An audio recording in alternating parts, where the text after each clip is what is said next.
Well, thank you for welcoming me today. It is 12 months late, but better late than never.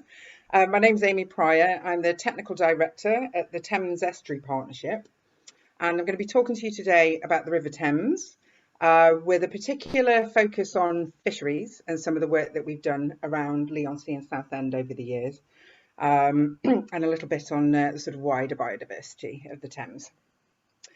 Before we kick off, I just wanted to play you this clip from the lovely Sir David Attenborough, and this comes from a documentary we launched a couple of years ago called The Living Thames.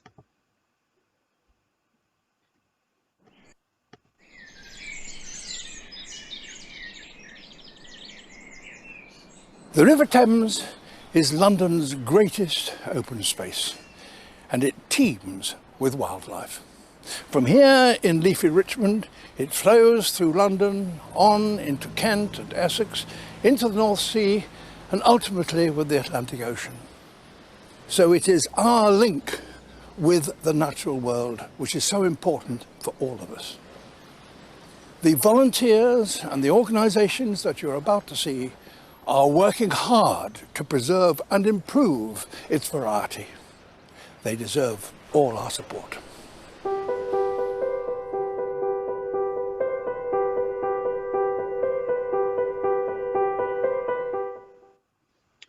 So that was just to give you a little nice start to the presentation. Everybody loves to hear from Sir David, and we were very lucky through our relationships further upstream. He's the patron of the Thames Landscape Strategy. So he agreed to do a 30-second introduction to the documentary. And I have to say that was one of the highlights, meeting Sir David right at the top in Twickenham on the banks of the Thames. Moving on. So the Thames Estuary Partnership, who are we?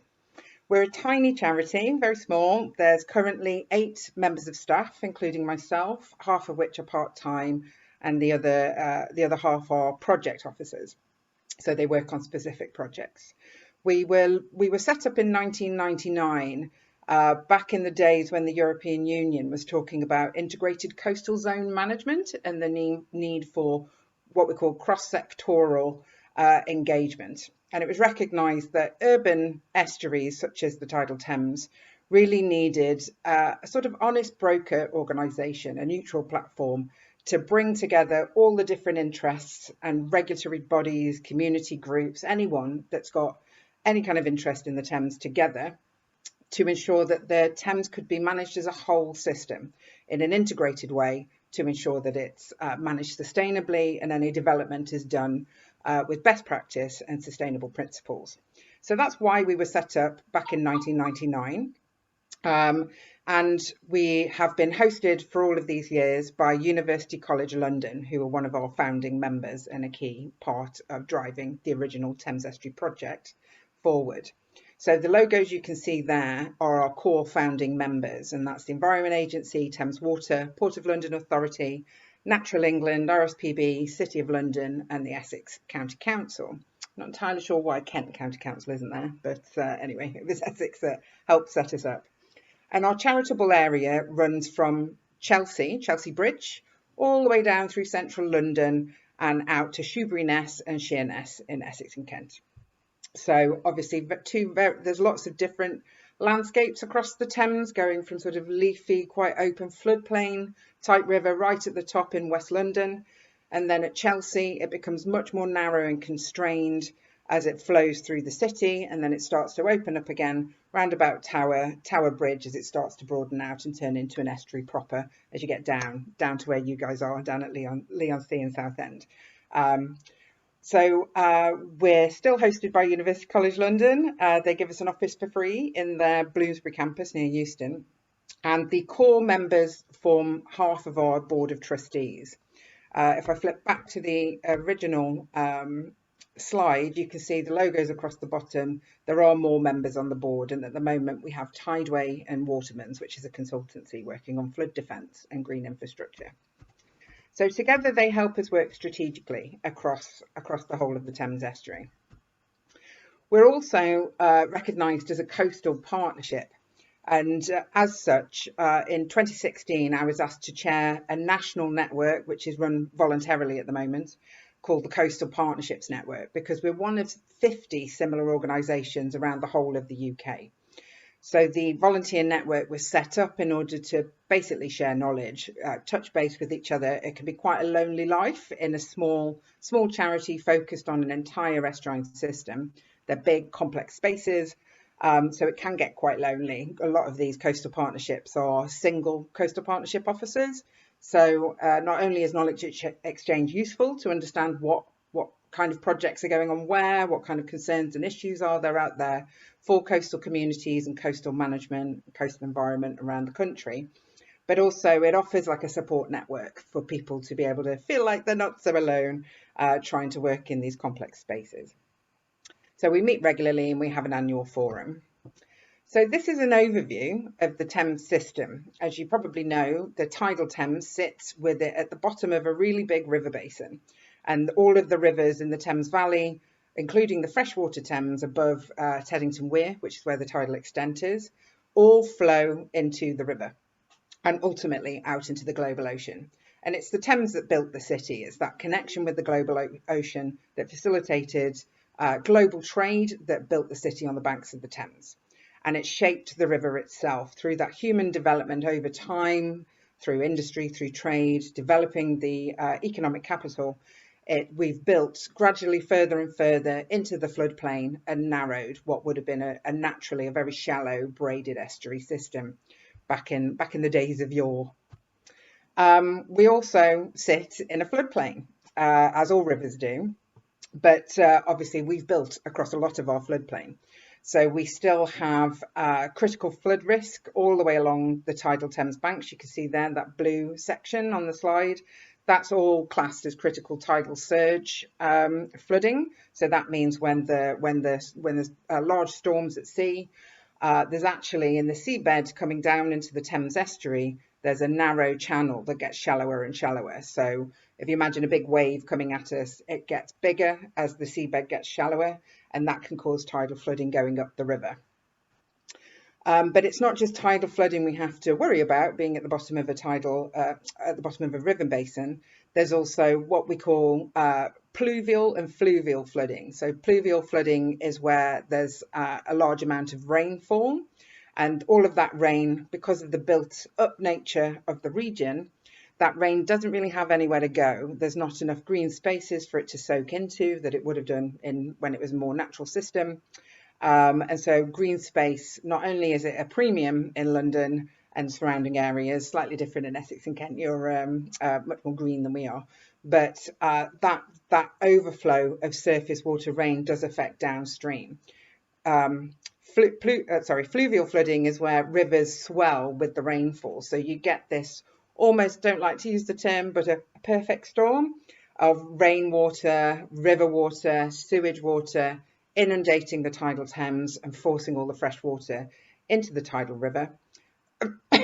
Excuse me. And most people think that because it's tidal, everything that goes into the river in one tide, in one ebb tide, everything just goes out to sea, and then it's new water that comes back in. But that's not actually true. Each tide only moves about 7 miles down the river and then 6 miles back up. So if you imagine on every tidal cycle, the river's basically shuffling like this, and it gradually ends up out to sea. So what that means is that from a flooding point of view, if you remember back to the winter storms of 2013, we had a situation where they actually had to shut the Thames barrier, which you'll see a picture of in a minute, the Thames barrier for the opposite reason for which it was built. They shut it to keep the sea completely out on an ebb tide, on a very low tide, so that essentially they could drain all the excess fresh water from up in the top of the system. And then on an ebb tide again, they opened the barrier and the fresh water then joined the tidal water.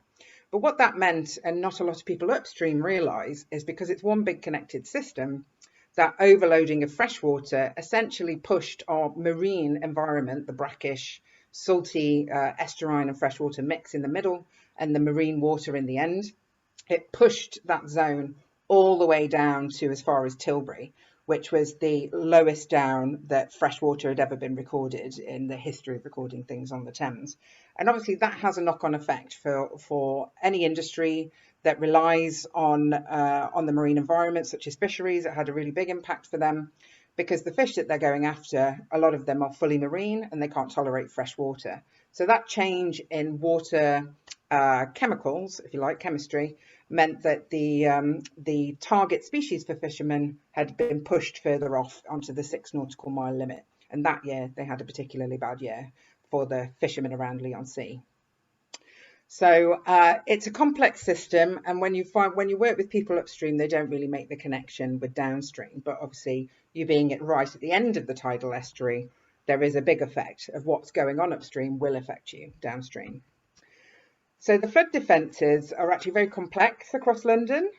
We have about 130 kilometres of river wall. That's part of our flood defence.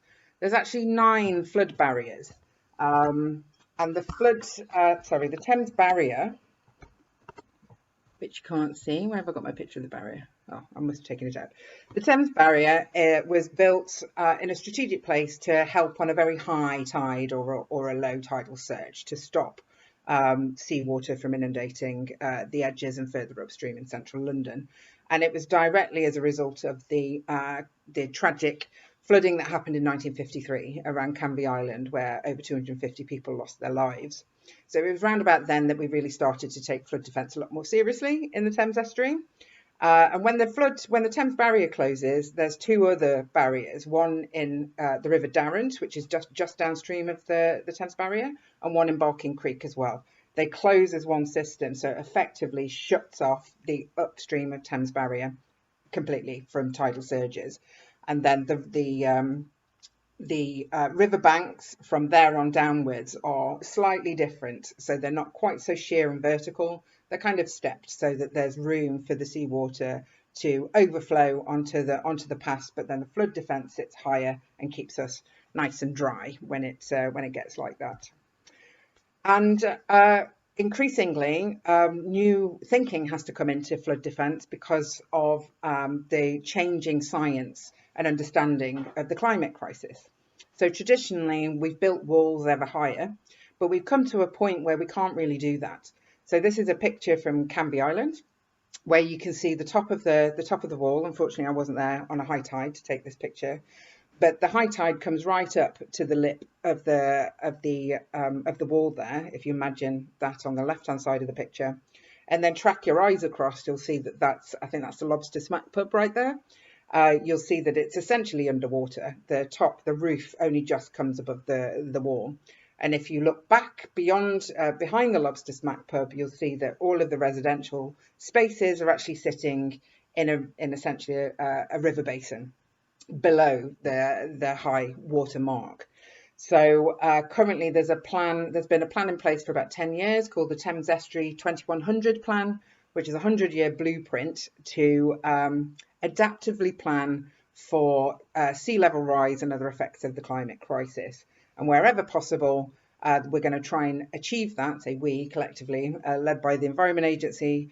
They're going to try and achieve a mixture of solutions. So there may be areas where flood defence walls have to be raised higher, but there will be places all the way along throughout the tidal Thames complex where what we call nature-based solutions can be used.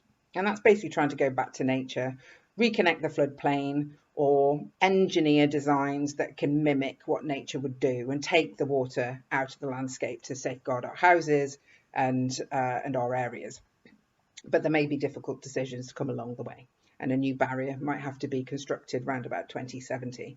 So it's a good plan. It's one that's at least forward-looking, and it's adaptive in the way that it can take account of new climate science. So if the projections change either way for either less sea level rise than predicted or more, then there's a way to mobilise around that and create the designs that are best for the communities that live along the river. And this is obviously critical because, as ever, development never stops, and it does continue at quite a pace. So essentially, London is moving east, closer and closer to Essex, and the industrial land along the riverbanks in East London and out into the marshes of Essex and Kent is always seen as prime development land, but obviously a lot of it is under nature conservation designations and is quiet, more estuarine town, kind of estuary town feel to it. So not always welcomed by everybody. But there are plans, certainly in East London, looks a bit like a building site. So there's a lot of residential, retail, and other kinds of development coming online. And we try and work with developers and the Environment Agency as far as possible to build natural and environmentally sensitive solutions into any kind of riverside design, and try and work with communities to understand what they need from education to training and skills to employment opportunities, always raising awareness that the Thames is a massively untapped space for health and well-being, for learning transferable skills into any industry that you can learn by doing a project on the Thames, or a directly relevant maritime type job where the Port of London Authority, for example, has set up the Thames Skills Academy. So I think it's often overlooked certainly by Londoners, that the Thames is there as an opportunity. And that connection that you probably feel much more closely with living so close to the more coastal area of the Thames is definitely not felt upstream. And that's something that we're trying to change as an organisation. And who can blame them? Because when you look at Ordnance Survey maps of the River Thames, you see a lot of the white bits along the sides. And what a lot of those white bits actually are those natural spaces, or those old industry lands or landfill sites. So anyone who doesn't really understand the connections between the water and the land will look at a map like this and go, well, there's nothing there. What's wrong with developing that? So perceptions and education is really key when trying to work across sectors, but also to raise awareness with the public.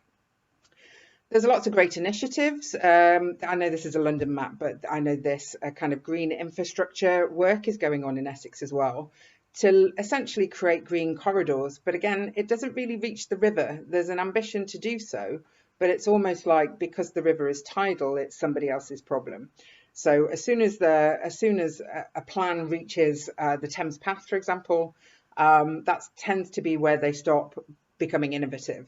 But there's a couple of sites come online in East London around Barking and the Thames Barrier, where they've built essentially green infrastructure. So that's engineered mimicking of sort of natural reed beds and wildflower meadows and swales and things that are designed to drain the water naturally, attenuate pollution with all of the plants and foliage taking the pollution out of the water, and then that water draining through the flood defence and out into the tidal Thames.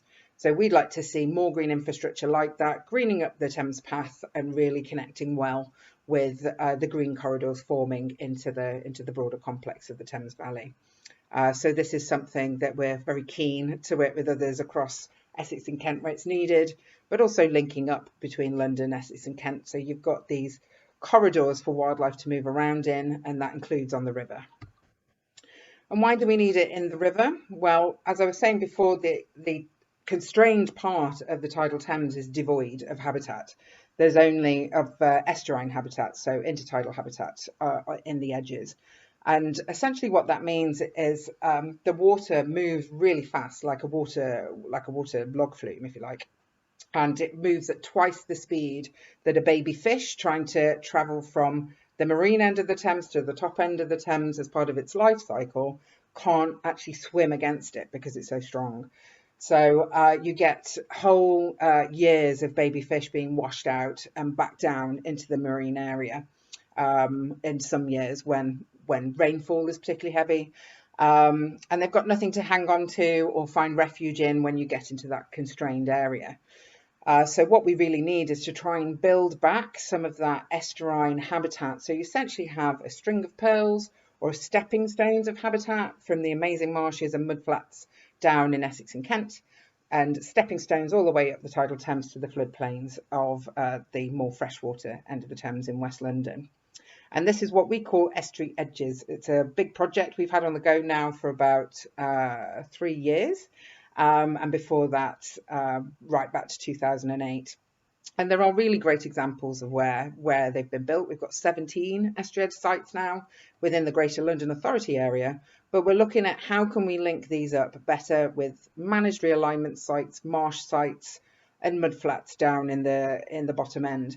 So we'll be looking, we're actually thinking of doing a conference late on next year to talk about what's been done so far and where could coastal restoration take place in the Kent and Essex marshes area in the outer estuary. And why are these stepping stones important? Well, it's a wildlife superhighway. It's one of the most important wildlife sites in the whole of the UK, and it's actually internationally important for certainly migrating birds, but also the mighty European eel, which has shaped the culture and heritage of Essex and London for a very long time. The European eel is a critically endangered species, has been for quite some time. Baby eels started to be monitored back in the 1980s to look at how well they might have been recovering.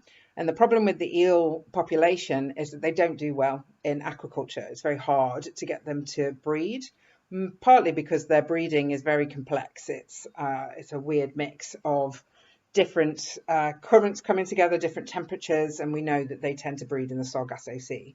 So when they go off to breed, it's a 3,000-mile journey in which they do not eat. They breed once and then they die. And then their larvae float back on the currents. And it's not like salmon. They don't return back to rivers where they were born, where they spent their lives.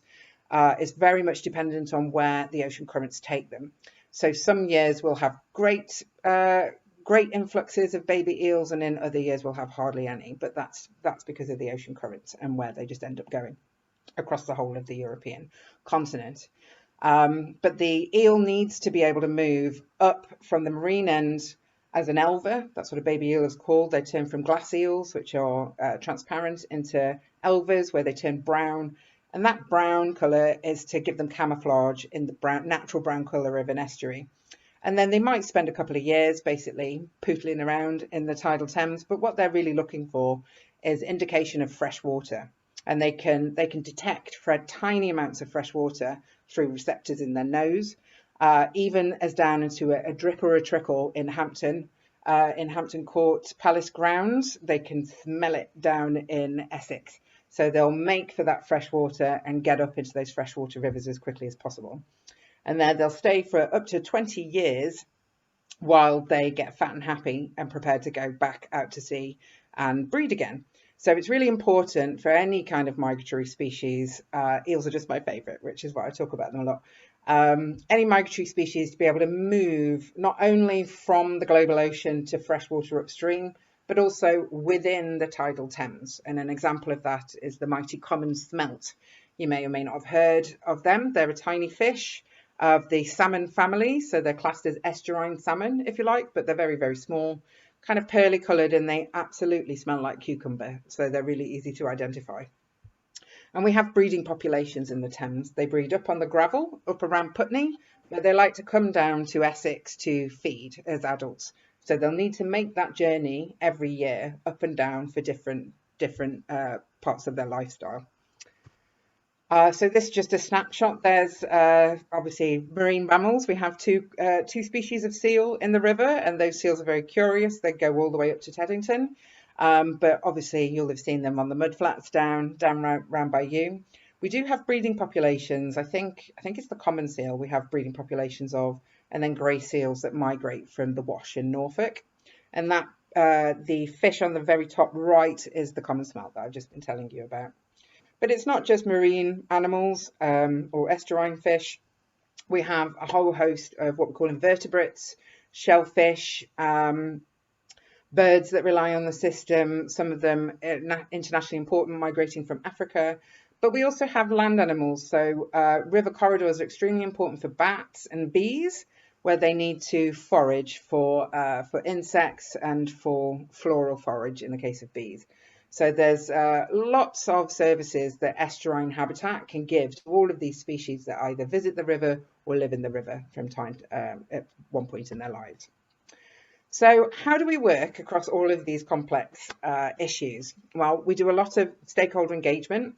We're renowned for essentially enabling constructive discussion between different sectors that might not see eye to eye. So I wouldn't call it conflict management because that's a bit more serious, but we're we're sort of respected for listening to all voices and enabling all voices to be heard. So we get asked to do thematic action groups, for example, and our longest running ones are the Fisheries Action Group for the Greater Thames, so Greater Thames Fisheries Action Group, the Dredging Liaison Group, which is much more interesting than it sounds, but that brings together regulators, dredging operators, fishermen, NGOs, academics, all to talk about dredging, the effects of dredging, and any kind of gaps in knowledge. We can then enable research to be done around those issues. I'll be talking about the Fisheries Group in a minute, and the Thames Path, which excitingly is going to link up with the Coastal Path very shortly, hopefully designated by the end of this year. So we run a tidal Thames Path group with the National Trails, and that brings together recreation, culture and heritage, again, regulators like the Port of London Authority, and the Natural England Access team who are setting up the Coastal Path work. We do a lot of events and we do a lot of communications. So we have one big event every year called the Annual Forum, which is essentially a rundown across social, economic and environmental things, issues and challenges that have occurred throughout the previous 12 months. We couldn't hold one last year because of the pandemic. So the last one we had was in 2019. We've kicked off, I should have put images on here. We kicked off a new podcast series in the summer last year called Talk of the Thames, which has essentially replaced our magazine. And we run a summer networking event, which is more of a let's get together and have a nice drink and meet new people. So it's a way of helping facilitate conversations and getting people in a room together. We do walks and talks in interesting places where you can see the juxtaposition of all the different elements of working across the land and sea within the Thames complex. And we started doing boat trips with disadvantaged communities back in 2014. And this was a way to try and reach a more diverse audience and give them an experience that they'd never had before, taking them away from the bright lights of London down into the estuary and talking about the wildlife and the different challenges, different industries that work on the river. That's led to us doing a Totally Thames Festival boat trip every September. Again, we haven't been able to do it last year, but it's always well attended and people like to listen to myself, Steve Colclough, who's a fish expert, retired now from the Environment Agency, and Fiona Hockey, who talks about foreshore archaeology and the culture and heritage and the human history of the Thames. And then the Living Thames documentary that you saw the excerpt from earlier. That's been going great guns doing film festivals around the world. It's won multiple awards and it's just been picked up by a sales agent who's helping us raise money for the Living Thames 2, which is going to be all about culture and heritage and human and natural history. So watch this space. We're going to be talking about that shortly in our communications. And then we have a monthly newsletter. So if you're interested in hearing what we get up to on a monthly basis, you can join and I can give you the details of that later on. We get involved in a lot of strategic approaches and guidance. So because of the complexity of the system, it's really better to look at it as a whole system, as a bird's eye view. And then any kind of work that needs to be done, you can see where the gaps are, like in estuarine habitat, for example, or in housing planning or in trail planning. So we do try to take a strategic approach whenever possible. It's not the easiest thing to fund and it's not the most attractive project. A lot of people think it's rather boring, but what it does is gives you the blueprint from which to build, and other partners' projects can then happen more easily because it's linked into a strategic document that's got buy-in from everybody. So we try to start with a strategic approach.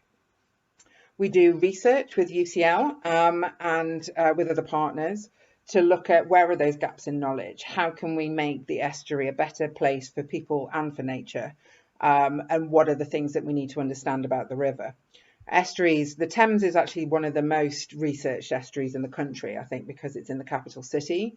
But we have over 90 estuaries in the UK. And when you compare that against the number of rivers that get funding for monitoring, either from the Environment Agency, like through their regulatory monitoring, or by charities, it's very hard to get money behind any kind of monitoring in the estuary and marine space. Partly because it's more complex, it's more expensive, And to be brutally honest, the methodologies that are used by the regulatory authorities aren't really tailored to estuarine and marine spaces. So there's a bit of work to be done on environmental data and how we monitor. So what we try to do is pull in money wherever we can to support that monitoring, either from partners or from within our own organisation. And then on top of all of that, we then try and speak and advocate for the Thames estuary as a whole on various different platforms through various different themes. So we have representatives that sit on various different groups and basically advocate for more resources into estuary and coastal communities, into estuarine and coastal environments, and water quality, climate change, all trying to sing from the same hymn sheet about the importance of estuaries and how left behind they are in terms of resourcing and that kind of joined up thinking, which is what we're really trying to achieve as an organisation. That's just to give you a flavour of the kinds of groups that we sit on. And then all of that discussion, all of that research, all of that advocacy leads to us developing projects that try to either fill a gap in knowledge or a gap in management process, or to gain multiple benefits out of an opportunity that's come along, such as like firming up flood defences or riverside development, to try and pull in the other needs from either the community perspective or the environmental perspective. So we do in-house project management, we create these projects, we create project partnerships, and it's my responsibility to do most of the major fundraising. So all the projects we have in-house are a direct result of discussions and understanding about this landscape to really bring about something useful and beneficial to both us and wildlife. But I'm going to focus, I've been talking for a long time, I'm just going to do a time check. Are you okay for me to carry on? Yeah. Yeah. So I'm just going to focus on the most recent project we did down in Leigh-on-Sea, which some of you may have heard of, I hope some of you have heard of, called the Fisheries Local Action Group. And this is why I was in that park in 2016 with my stall and my wares. We were doing a survey to find out from local community how welcome such a project would be and what were the kinds of things that we needed to be thinking about from a coastal community point of view. So the North Thames Fisheries Local Action Group basically came about because we were successful in both that community consultation and fishing industry consultation back in 2016. It was a very long application process, took us 18 months to secure the money, and it was European Union funding from the European Maritime Fisheries Fund that was administered by the Marine Management Organisation, and we project managed it and delivered it in partnership with the Cultural Engine, which is based down in Southend. They did most of the heavy lifting, I have to say. And why TEP? So what we wanted to show was that the area around the fishing industry, with the most active port being in Leigh-on-Sea, was that this is part of a bigger system of the Thames, like I've been talking about. So TEP is actually the only, in flag funding history, TEP's the only charity that's actually led a flag. Most flags are led by local authorities because they have a lot of match funding at their disposal and they have a lot of the infrastructure needed for these big projects. But we decided, the fishermen specifically said they wanted us to lead it because of that respect that they'd had for us, of being that neutral platform, being trusted basically to do right by the fishing industry and the local coastal community. So this was all based off the fact that we've been running the Greater Thames Fisheries Action Group since 2004. And it was one of our original action groups that we set up in the first year of TEP being a charity. The Greater Thames Fisheries Action Group went on for a very, very long time. And actually the only reason it now lies dormant is because in 2015, we switched our meetings to talking about what's called a local development strategy, which was for the application for funding to run the flag. And then in 2017, when the flag kicked off, because TEP is a very small charity and there wasn't a lot of money for the administration of the project, the money we pulled in was directly for projects to benefit the community around within the North Thames and certainly around Leigh-on-Sea. So, excuse me. So I lost my train of thought. so we didn't have the capacity to be able to run the Greater Thames Fisheries Action Group meetings as well as the flag meetings. And we intended to start up the Fisheries Action Group meetings again in 2020, but the pandemic hit, and we couldn't quite manage that, as we reverted to sort of crisis funding at the time. But we are aiming to get that off the ground again this year. And fisheries has always been important, obviously, in Leigh. It sort of shapes the culture and identity. It's a fishing port, 1,000 years old, and I'm not going to say too much about it because it's teaching you to suck eggs. You know all about Leigh. But the fishing industry has been was recognised very early on in 2002 in the Southend Fishing Strategy that there needed to be real joined up collaborative approach to improving the infrastructure of Old Leigh and Leigh Port so that it's fit for purpose into the future and ensures that a fishing industry can remain active in the area. It's highlighted as being extremely important, obviously, to tourism, to cultural identity, and it's the closest fishing port to London. It's just 55 minutes on the train. It really is a seaside destination, and I know it gets absolutely heaving in the summertime. So the Coastal Community Team, which was established in 2015 locally for Leigh, also identified that fisheries was a key element. And so when we were asked to take on this funding application, the Thames Estuary Partnership and Cultural Engine had really good strategies and plans and understanding on which to base the way forward for the flag. And it was funny, well, it wasn't funny, it was very sad to see that actually all the recommendations that were made in the strategy in 2002 still hadn't been acted on in 2015. So none of the issues had changed, all of the challenges remained, and we're getting more critical. It come to the point where the fishermen basically said to me, if we can't figure out access and better infrastructure in Leigh Port, there's going to come the day that the fishing industry is going to need to leave, mainly because of access. And we didn't want that to happen. So what we came up with through consultation with the fishing industry and communities was 5 key priority areas, which formed our local development strategy. And that was our application to the MMO. And the first of which being all about port infrastructure. How do we make it fit for the purpose? How do we make it fit for the future? Who owns what and what needs to go where?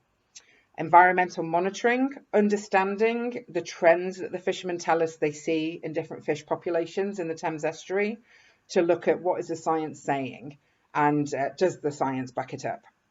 Promotion and marketing, trying to really come up with an engaging, evocative brand that can take away that misperception that the Thames estuary is dirty because it's brown and therefore you shouldn't eat the fish in it, which a lot of Londoners actually do think. To try and change that perception and look at it through a branding exercise and understanding how important the fishing industry was to local people living in and around Leigh. Training and education, which was for school children, adults, and also the fishing industry themselves. And then last but not least, culture and heritage. So really highlighting the identity of the port, its history, its really rich history, and celebrate its future and raise awareness of just how important it is from a culture and tourism and that economy that tourism brings in, how important that is, not just to Leigh, but to the wider area and certainly Southend-on-Sea. So what did we do? The flag was launched in 2017 and we ran until February 2020. And through that time, we were awarded £800,000 from the MMO to run the project, but that was only about 200,000 of it. So £600,000 directly to match fund against individual projects that anybody could bid into the pot of money. So we did a lot of promotion of the flag. We tried to get the word out there. We invited organisations to put in expressions of interest along the lines of the things we'd highlighted in our local development strategy as being really needed. And what that led to was overall about 1.6 million being spent in the area because we managed to pull in match funding from Southend Borough Council and other areas to really do a lot of great work that really just needed to be done. The planning and infrastructure became much more about plans and strategies because it came to light that certainly Cockle Wharf and the Cockle Sheds didn't have any spatial plans at all. In fact, Southend Borough Council owned it, but they didn't know who owned actually individual plots. And what you've found like over the years is that probably bits of development have happened sort of independently, incoherently, that there was not a big spatial plan for Leigh-on-Sea. So we turned some of the funding towards that, and we ended up with a spatial plan for Old Leigh. That's now a statutory document. It sits within the regeneration plans for Southend Council. So that was a big win in our book. A dredging feasibility study, which was actually took up quite a bit of the money, to look at the silting of the channel in Leigh Creek that runs along the front of Cocker Wharf. And that silting up over time means that the draft for the fishing boats to get in gets shallower and shallower. And it's because of that, if we couldn't find a solution, that the fishing industry, active fishing industry, would probably have to leave Leigh-on-Sea, which nobody wants to see. So there were a couple of feasibility studies done, and now that's sitting and owned by the council to pull in the money to actually act on the recommendations within there and really solve the problem. And then it came to light throughout the project that Leigh-on-Sea, particularly Old Leigh, suffers from power outages. And this is a real problem for aquaculture businesses right on the seafront on Old Cocker Wharf, and the fridge freezes for the trawlermen on the other end of Old Leigh, that they can't have power outages when they're trying to keep fish fresh for sale. So that led to an appraisal study of both Old Leigh and Two Tree Island, and they included Two Tree Island in case Two Tree could ever come under future development for whatever reason, so that they could really get to grips with what was going on and what the solutions were. And then a redesign for Cocker Wharf to make it safer, to widen the turning circle on the other end so that trucks coming in to refuel the boat don't chip off bits of the side of the wall, which was happening at the time, and to resurface Cocker Wharf, because at the moment it's old shells, so it's not very hygienic and it's not very safe. There's also access issues with members of the public wandering in, so I think they had a look at that to look at how they can make it safer, but also have very clear delineated these are areas of work, so you really shouldn't be entering. So that's kind of what we did through that one. And then I've lumped together education, training and environmental monitoring, mainly because they sort of went hand in hand in the end. We saw them as two very different initiatives, but inevitably these things are quite connected. So the money funded Essex Wildlife Trust and the Institute of Fisheries Management to set up a citizen science approach to small fish surveying around Two Tree Island and in the Essex marshes. And that went really, really well, so well that Essex Wildlife Trust was, at the end of the flag in February 2020, was looking for follow-on funding to be able to really roll that out across Essex. So that would be a key interesting thing that your group might want to get involved with in the future, should they manage to pull the resources in to run it again. And we're talking to Essex Wildlife Trust about how we can help with that as legacy for the flag. We did a desk-based research of all the environmental open access data out there, and by open access I mean anybody can get hold of it. It's in the public domain, and open access is any data that the government has generated through regulation monitoring, because they comply with an open access data policy. But what we reviewed was essentially the quality of that data and what it could tell us in trends of fish populations, commercially important fish, and any other kind of water quality parameters like phosphates, nitrates, temperature, salinity. And what we found was that actually it's really patchy. Open access environmental data is not good on the Thames estuary. And it has a knock-on effect because this data is what is being used for management decisions and development decisions. And a lot of the good quality data sits behind paywalls within industry. So where they've commissioned an environmental impact assessment, for example, they're not very quick to give that data up very easily for either no fee or it might have industry sensitive information in it. So it's something that we're working with because we really believe that open access data is key for an estuary, but we have to be very clear about how we interpret that to the public, because you can take any kind of data and essentially make it say what you want it to say. So it has to be handled sensitively and neutrally so that you get the actual sort of unbiased scientific view of it. That led to a paper being published, and you can access that on our website. an academic paper.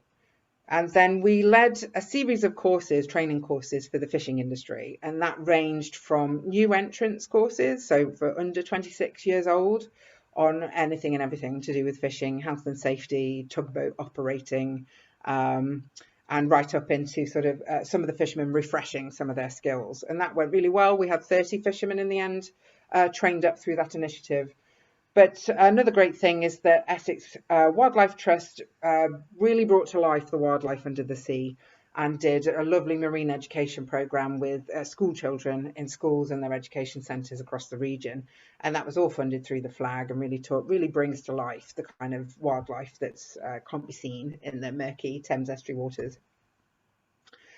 Leigh promotion, we hired a communications company, Mindfully Wired Communications, to run a marketing and branding survey, essentially, to understand how people in Leigh and around really perceived the fishing industry and how important it was to them. And that on the right-hand side is just a snapshot of what was highlighted through that survey. And obviously fishing is extremely important to everybody who lives around there, as is local seafood. So that led to recommendations for a brand and led to Leigh Port Partnership taking on, trying to take on the promotion of Leigh as a port and local fish. So Leigh Port Partnership now have a Leigh Port website, and that's being run on a very light touch basis at the moment, but we are trying to support Leigh Port Partnership and getting dedicated resource like a coordinator or a communications volunteer to help them really push that a bit further. We enabled the cockling industry to get Marine Stewardship Council accreditation. So that means that their cockles are now sustainably certified, and they can celebrate and put the blue tick on the local cockles. We also funded a whelk population study. This was quite interesting because apparently the cockles in Essex are smaller than the cockles in Kent. So there was a question around whether local Essex whelks were a completely different species, and therefore maybe needed more different management measures from the Kent and Essex IFCA. What they found was that they're not different species; they're genetically the same, but it did lead to larger landing sizes being put in place by the Kent and Essex IFCA. So that had a really good outcome. And then I've touched on the Leigh Port website. And then last but not least, we have culture and heritage. So we enabled the redesign and to get rid of all the asbestos in old Leigh Library gardens. So that's been completely regenerated and is now available as a community hub. The idea was that could be used by the fishing industry for any future training courses or maybe seafood examples and demonstrations for the public. It's on a really well-trodden bit of Leigh High Street before you go down that steep slope and the steps down over into Old Leigh. And that's now open for anybody to use. I think it's still curated by Leigh Town Council, but it might be Cultural Engine have the keys. But we're certainly planning on using that as a community hub, maybe for fisheries meetings or any other meetings that TEP is involved in, to really make use of that space because it's in a really good place. We enabled the Leigh fishing film to be commissioned, designed, and filmed and launched. So that I think is on display in the Heritage Centre, and it really is it's not a promotional video. It's all about the heritage and the culture of fishing and the sort of fishing life of Leigh-on-Sea. So it's a really lovely film, and I hope you get a chance to watch it if you haven't yet. And then a maritime interpretation programme, which had a whole slew of different elements within it: oral histories, reminiscences, heritage and information trail map for young families especially, and young people, and a book that's been published and is also available in the Heritage Centre, all about fishing and maritime history of the local area.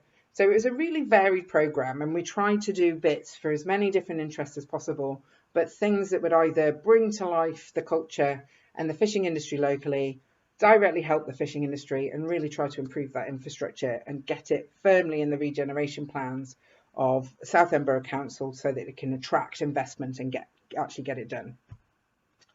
So what's next?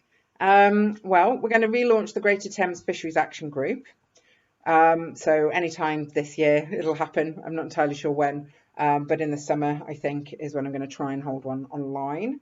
Kent and Essex IFCA launched a new social media platform to support local fish sales right at the beginning of the pandemic, called Fish Local, and it's going really, really well. There's over 600 users of a Facebook group, and individual fishermen are finding that their catch is being sold in record time so it's essentially a boat to plate initiative, and it's worked really well.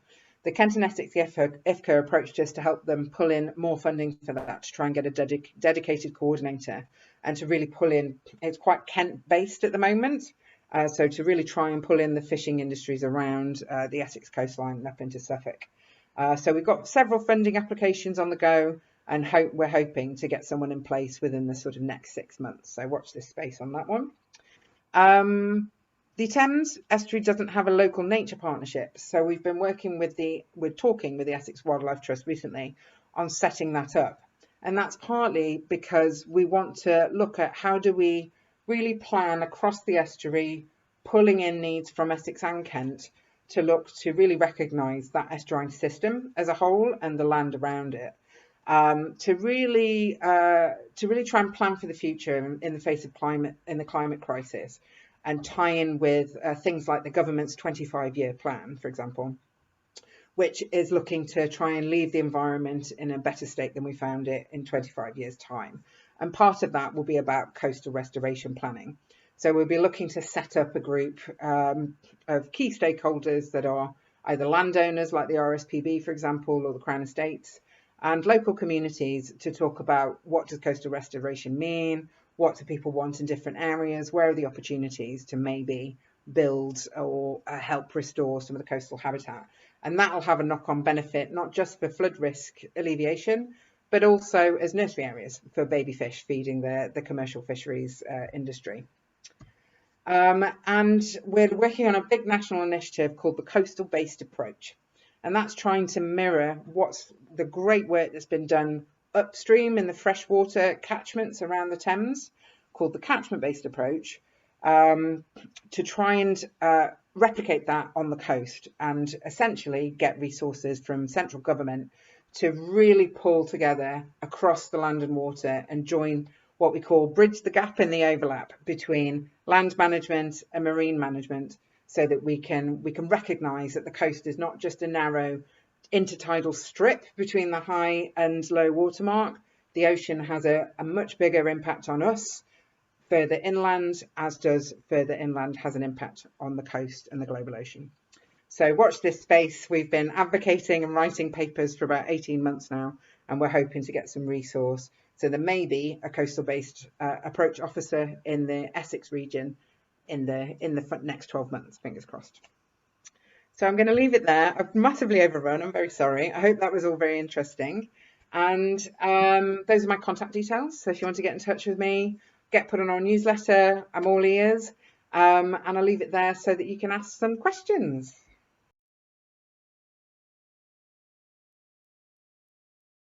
You mentioned opportunities for volunteering, citizen science and things like that on your projects. How does one get involved? Supposing I wanted to come and, dig up some worms or something, how would I get involved? Well, we as an organisation don't run any monitoring at the moment down your end, but I think Essex Wildlife Trust either is or will be in the following months. So if you want, I can put you in touch with Rachel Langley, if you don't know her, from Essex Wildlife Trust, and she'd be the one that runs any kind of initiative like that. So it would be a matter of being put on a list of willing volunteers, and then when the time is right and they've got the resources to do it, they'll let you know, and you'll get training. So get your waders on, get your fishing net out, and go and find out what's living in the margins. We are setting up a bee walking group. It hasn't met yet because of the wretched virus. If it gets successful and we find things and so on, is there any any way along the estuary you can report it to anybody? I'll have a look for you. You're more than Okay. welcome to send it to us, but I would think the Essex Biological Records Centre is probably the best port of call. And then again, I could talk to Rachel Langley about whether they do anything with bees and butterflies, because on their on the Blackwater Abbots Hall Farm site, they have a really big naturalised salt marsh system that I'm sure is a heaven for bees and voles and whatnot. Yeah, we know that the coastal area is great for bees. We know that down at Cold House Fort and along the boat, the Two Tree and such like, we've got some rare bees, and you don't have to worry, Ian. We know where to send the data to. It's not a problem. I was just keeping the thing going, Richard. I'd like to know. I would like to know about the bees, because I think it's something that can help us with our central London work, trying to get more habitat along the river. I'm often in the port taking pictures, and I said I'd taken these pictures in the port, and somebody said, "What port?" So I said, "Old Leigh." "That's not a port," she said. Anyway, so I'm quite intrigued to know that it really is getting designated as a port. I've noticed as I walk, and I'm probably one of the people that walks through the bit you're not supposed to walk through, along the Cocker Wharf, if that's what it's called. And there's certainly a lot of shells been dumped there in the last couple of weeks. Bit by bit, the fisher people are fencing the front of that wharf with big iron railings, so restricting the access that one can get to the site, to be able to get to the edge with a camera. So is that because they own that land now? Is it? No, just need to try and orientate myself. So you have the sheds and you have the path and the road access that run along the train track at the back. Yes. Yeah. And then on the other side you have other side of the shed. You keep going and then you get to the wharf where the boats tie up. So as far as I'm aware, so Cocker Wharf is that section between where the little, I want to call it the Mud Club, but I don't think it's called the Mud Club. It's called the Benfleet Motor Club, I think, or the Belton Way Motorboat Club is what you mean, I think, is it? It's a dinghy club. It's right. Yeah, it's right on the. It's like on a little inlet. And it's a motorboat. It's a motorboat club. Yeah, should probably remember that. But they're right on the edge, and then you have the cockle sheds starting. So from where the cockle sheds start to basically where just under the underpass is, and the fish restaurant, that's the working space for the cockle boats, which they don't own. Southend Borough Council owns, but it is. I mean, I think it's designated as a working space because that's where all the cockle sheds are. So what? Yeah, I always wander through there as well, but they know me, so now I just go, I'm allowed. I hadn't known that they were fencing that off, but I mean, I would imagine that they're doing it from a health and safety point of view more than anything else. And you can't walk along there anymore then? Yeah, you can walk through it, but bit by bit they're fencing off the waterside access. Okay, we'll leave it with me. I'll have a chat with the local guys. I can imagine it is a health and safety issue because obviously people could wander and trip over a bollard and fall in the water. It's more tripping over the industrial machinery. Yeah. So I would imagine that there's liability issues. Yeah. And we get this sometimes on the Thames foreshore as well, further up, because it's really gravelly and there's a lot of rubble. And it's meant to be. I mean, it's a wild space. It's not maintained for public access. But there have been instances in the past where tourists going down onto the foreshore on a low tide have tried to sue the Port of London Authority because they've fallen over because they're not wearing footwear. And I think a lot of it is about raising awareness. Like you're walking into a working space.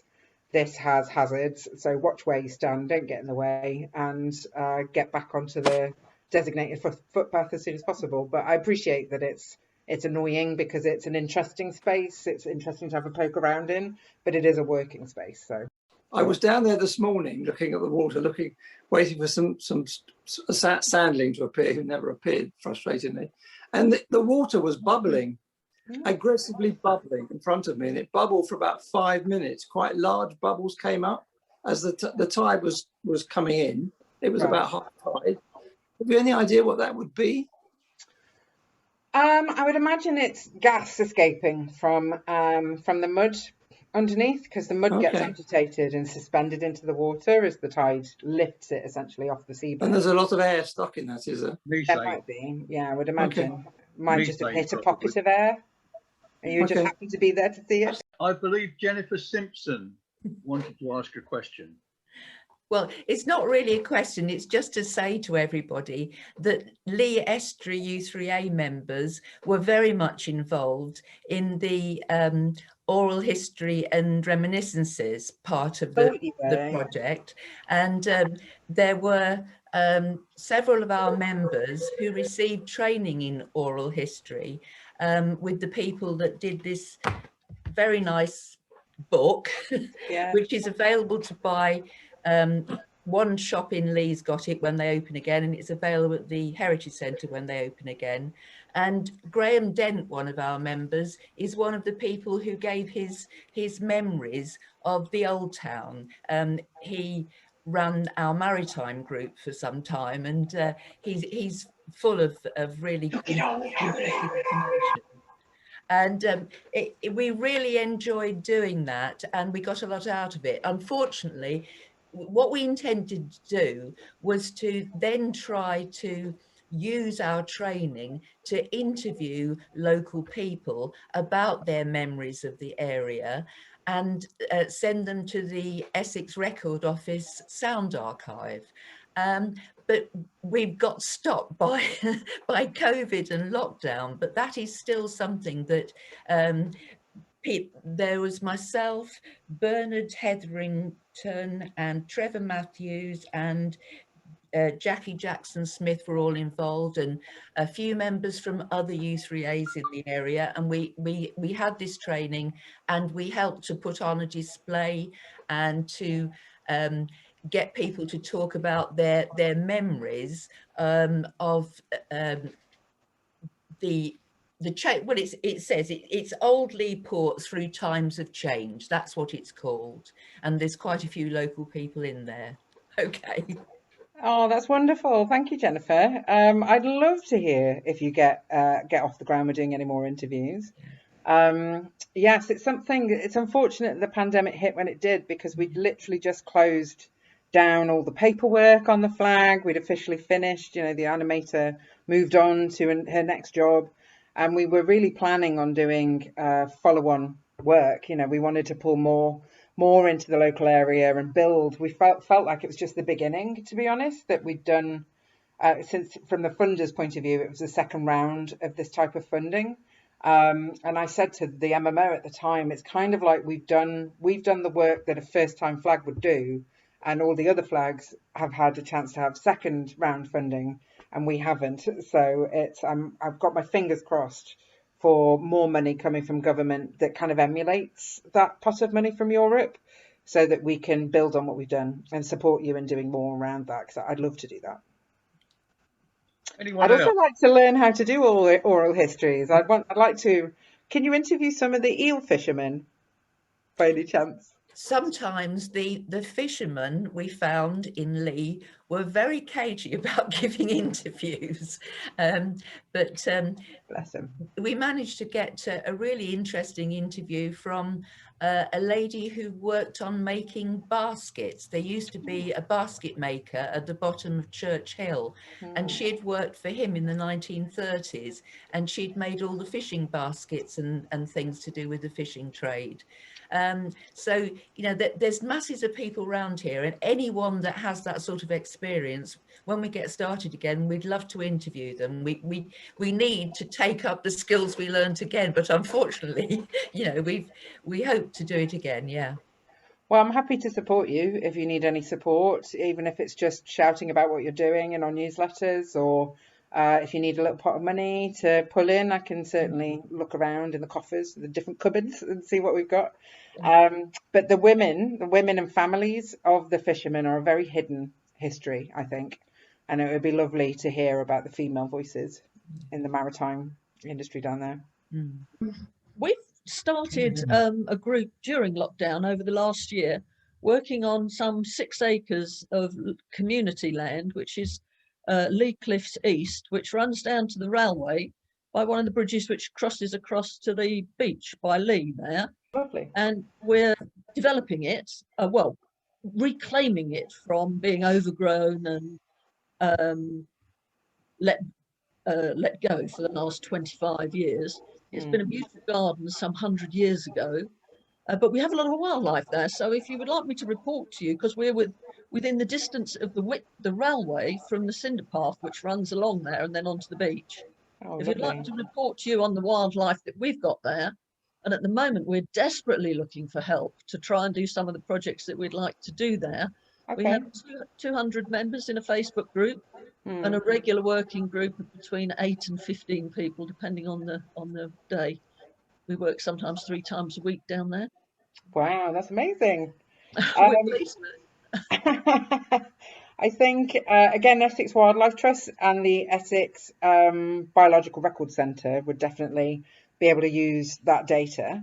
And at the moment, I think because we're not a record centre, we're mainly focused on the aquatic biodiversity. But it's always interesting to hear about this kind of stuff. But to make it sort of so that that it can go on record, I think the Essex. Your green corridor, so it's part of that. Yes, no, absolutely. No, yes, it is. But if you need any help in pulling together resources, any kind of help to, accelerate the work of it, I think Cultural Engine would be really good. They would be able to help you, and they're really local. So they're based in what's it called? Is it the Beehive Gallery in Southend that's next to the council offices? Beecroft. Beecroft, that's it. Oh, okay. Yeah. They're based in there, but they also, where you're describing, isn't that far from the Leigh Library Gardens community hub. So it might down be the hill from there. down the hill. I'll You in there. I'll put the Cultural Hub website address. I'll get it put on our website. Oh, that's Well, brilliant. Thank you. I can introduce you to Giles if you like. Giles Tofield. He's the one that will help you pull together the resources. He's a brilliant application writer, and he knows all of the different buttons to press locally. So he's a good one to know. Right. That would be super. Thank you. I've got a question on chat. I don't know who put it forward. Is there anything can be done about illegal oyster harvesting? A short answer is not right now.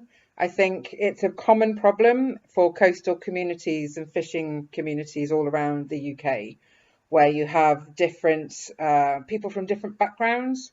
They kind of have a different value system, so they don't really appreciate that this is a managed and natural resource, and they'll go and basically pick what they want to eat, or sometimes I think it's on the black market in terms of fish, so possibly going in someone's back door in a fish restaurant.